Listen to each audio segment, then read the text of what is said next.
Robert, o boneco maldito que inspirou Chucky. A origem do terror. Antes de Chucky, o brinquedo assassino que apavorou gerações nos cinemas, existia Robert. Mas ao contrário da criação hollywoodiana de brinquedo assassino, Robert não é fruto da ficção. Ele é real. E sua história é tão perturbadora que faz qualquer roteiro de terror parecer conto de fadas. Antes de apertar o play, uma pergunta simples. Você acredita que algumas histórias são mais do que lendas? Que certas verdades são evitadas não por medo do ridículo, mas porque são perigosas demais para serem ouvidas? Se a sua resposta for sim, então você está no lugar certo. Aqui no News Web Doc, toda semana abrimos as portas do inexplicável. E hoje você está prestes a cruzar uma delas. Mas antes, te faço um convite. Inscreva-se agora no canal, deixe seu like e comente o que sentir ao final deste vídeo. Pode parecer pouco, mas talvez seja o suficiente para manter a coisa certa longe de você. E se tiver coragem, compartilhe este conteúdo com quem não acredita em fantasmas. Talvez eles mudem de ideia depois de hoje. Tudo começou na virada do século XX em Key West, na Flórida, uma cidade tropical banhada por sol, mas que escondia sombras profundas atrás das janelas de madeira das mansões coloniais. Foi ali que nasceu Robert Eugene Otto, o último filho de uma abastada família local.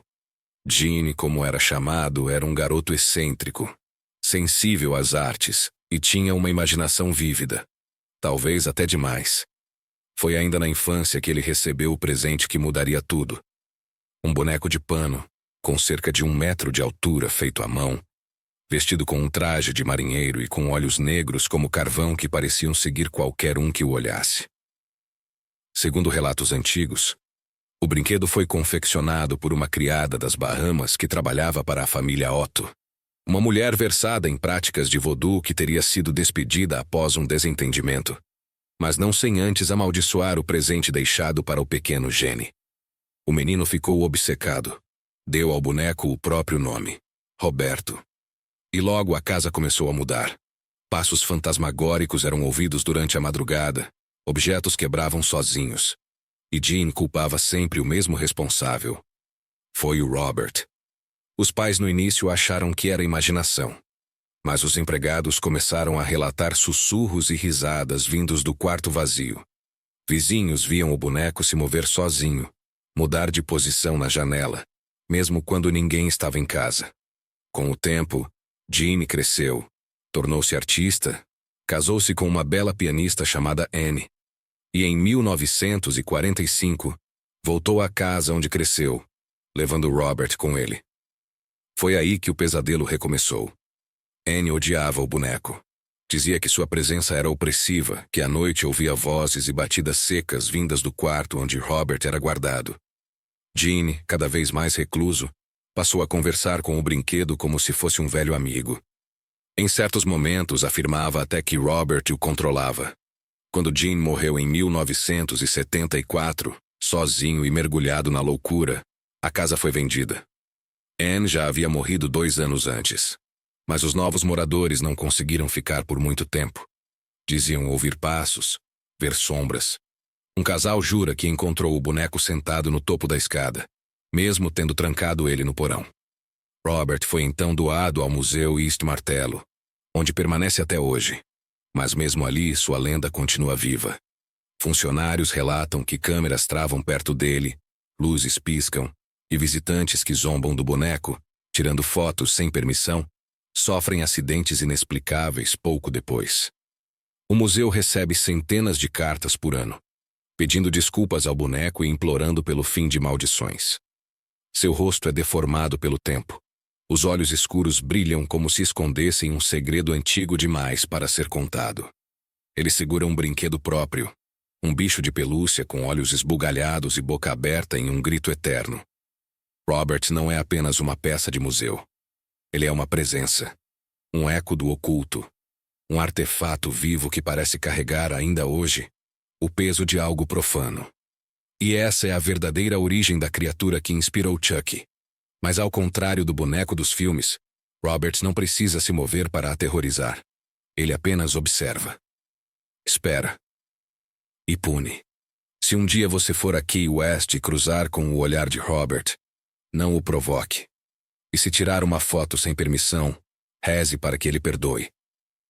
Escondido atrás de um vidro grosso em um canto silencioso de um museu nas ensolaradas Florida Keys, repousa uma entidade que muitos dizem estar viva.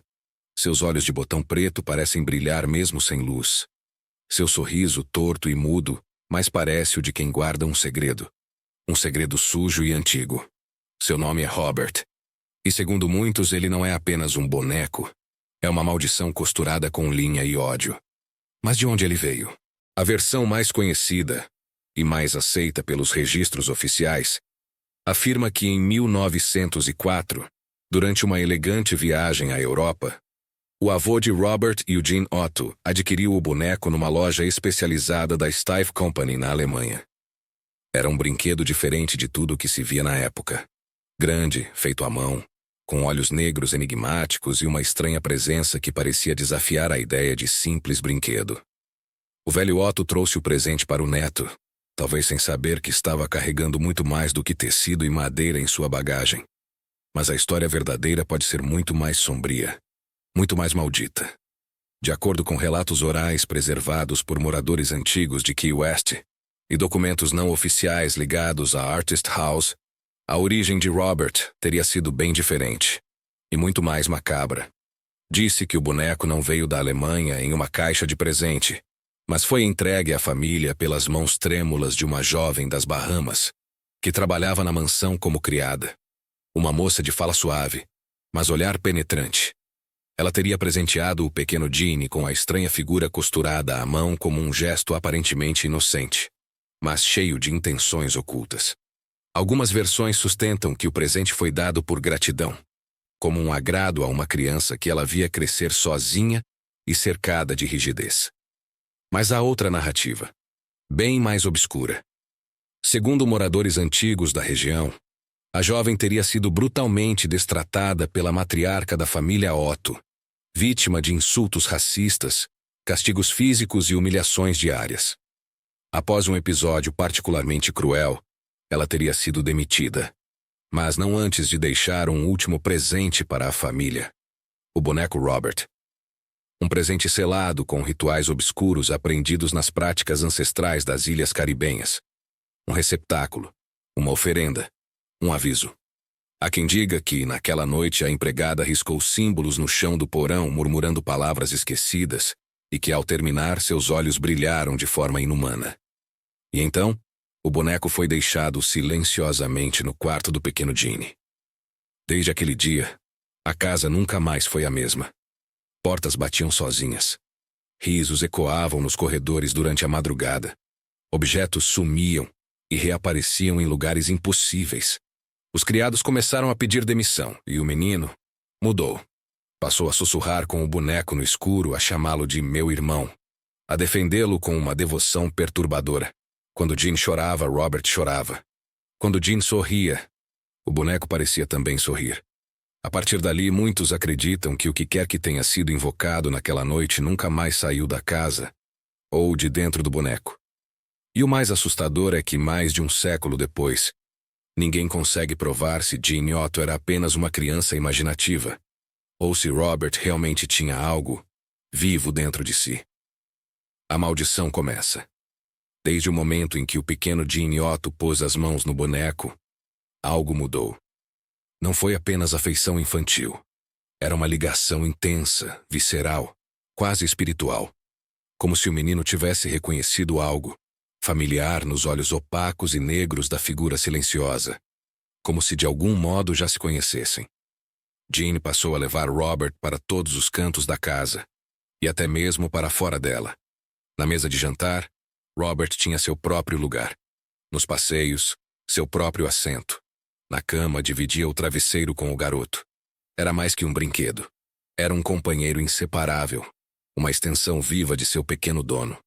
Mas logo os pais começaram a perceber que algo estava profundamente errado. À noite do quarto de Gene, ouviam vozes. 2 vozes.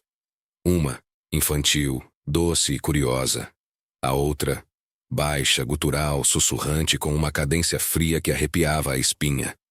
No começo pensaram que Jean estivesse apenas brincando, encenando um diálogo imaginário. Mas com o passar do tempo, os risos viraram murmúrios. E os murmúrios viraram gritos abafados. E então começaram os episódios inexplicáveis. Móveis tombados, quadros virados de cabeça para baixo, brinquedos quebrados como se algo os tivesse arremessado contra a parede. Certa manhã, a mãe de Jean acordou e encontrou o quarto do filho completamente revirado. Quando perguntou o que havia acontecido, ele simplesmente respondeu, com a voz calma e os olhos fixos no chão. Não fui eu. Foi o Robert. Essa frase se repetiria inúmeras vezes ao longo dos anos. A cada novo evento estranho. A cada novo susto. E quanto mais os pais tentavam afastar o boneco, mais perturbado Jean ficava. Apegado. Violento até. Havia algo sombrio crescendo dentro do menino. Ou ao redor dele. Era difícil dizer onde Jean terminava e onde Robert começava. Com o tempo, a obsessão se aprofundou. Jean, agora mais velho, construiu um quarto exclusivo para o boneco no sótão da mansão. Lá dentro, móveis em miniatura, brinquedos, tapetes, uma cadeira de balanço e até um espelho pequeno, onde diziam: Robert se observava por horas a fio, sem se mover. Mas havia algo ainda mais perturbador. Jean passou a se isolar do mundo. Tornou-se retraído, ansioso, com lapsos de memória e crises de fúria inexplicáveis. Seus desenhos, antes infantis, tornaram-se escuros, repletos de figuras distorcidas com olhos vazios. E em todos eles, lá estava Robert. Sempre Robert. As pessoas próximas notavam. O boneco parecia absorver as emoções de Jean, principalmente as mais sombrias, como se estivesse se alimentando do medo, da raiva, da solidão. E à medida que Jean mergulhava nas trevas de sua própria mente, Robert parecia mais vivo, mais presente, mais perigoso. A sombra de Robert nunca foi embora. Décadas se passaram, mas certas sombras não conhecem o tempo. Eventualmente, Robert foi transferido para o East Martello Museum, na Flórida, um lugar preparado para isolar objetos históricos. Mas nem os muros grossos nem a redoma de vidro conseguiram conter sua presença. Mesmo em exibição, Robert continuou seu reinado de terror. Alguns dizem que ele está apenas esperando, que um dia sairá novamente da redoma. E quando isso acontecer, ninguém estará seguro. Robert está esperando. Você pode duvidar, pode rir, pode achar que tudo isso é apenas uma velha história para assustar os curiosos. Mas se tiver coragem, vá até ele. Em algum lugar, trancado atrás de um vidro empoeirado. Um boneco centenário ainda observa. Não fala. Não se move. Ao menos não enquanto você está olhando. Mas ele lembra. Ele sente. E ele espera. Porque algumas presenças não precisam de carne para existir. Basta um nome. Um rosto costurado. E o medo. Medo. Como o que você está sentindo agora. Se você já conhecia a história de Robert, o boneco amaldiçoado, diga para nós. Você teria coragem de encará-lo cara a cara? Ou já sentiu como se algo te seguisse depois de ouvir uma história assim? Deixe seu comentário. Queremos saber o que você pensa, ou o que você viu. E se gosta de mergulhar em casos obscuros, reais e aterrorizantes como este, já sabe. Inscreva-se agora no canal NewsWeb Doc. Ative o sino para não perder nenhum novo episódio das profundezas do desconhecido. E compartilhe este vídeo com quem ainda dorme tranquilo. Visite o museu. Encontre a urna de vidro esquecida em uma sala pouco iluminada. Aproxime-se devagar. Encoste a testa no vidro frio. Olhe bem fundo naqueles olhos opacos de um negro sem fim. E então tente, apenas tente, esboçar um sorriso. Você vai sentir um arrepio na espinha, uma pressão no ar, um incômodo que cresce no peito, como se algo invisível estivesse te observando de volta. Mas não ouse desviar o olhar. Robert detesta ser ignorado. Tarde demais. Porque Robert não esquece e, acima de tudo, Robert ainda está esperando.